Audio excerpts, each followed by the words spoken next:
Welcome back. Registered dietitian Michelle Swader is here, taking your calls at 270-9933. If any health or nutrition questions, now's the time to get them answered. Welcome back to you. Thank you. You have an interesting study about sleep and weight. Yes.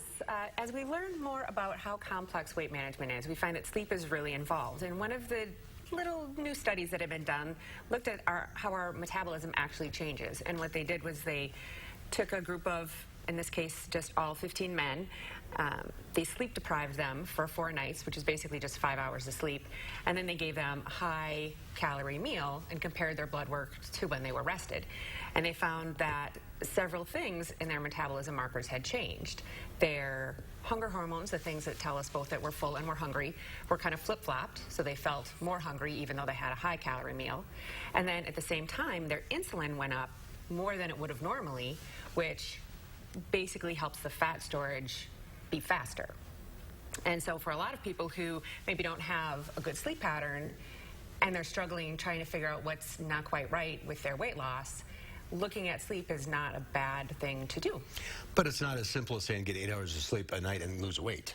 That's true, yes. There's a lot of factors involved, as we're learning, but things like sleep and stress. And one of the things that's related with sleep and stress is that our body perceives sleep deprivation as a stressor, and when we're stressed, our body's less likely to lose weight.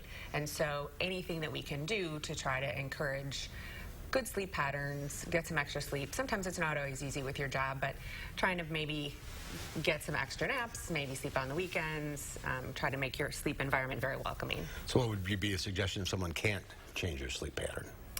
Then, unfortunately, the burden falls on trying to find other ways to relieve your stress and being extra careful with the nutrition. And knowing that you don't have a lot of wiggle room there. Sure.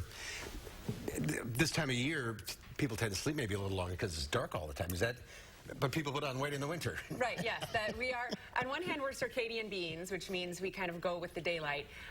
And so this time of year, sometimes people have some trouble with seasonal affective disorder, which makes them a little more depressed, a little more sad, and that's another thing that will drive people to overeat and emotionally eat. All right, let's go to Gladys in Madison. Hi, Gladys. What's your question?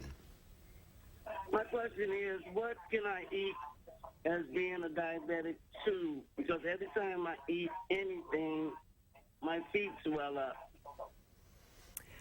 And I'm on the pills, not the insulin. What could be happening, it could be a couple different things.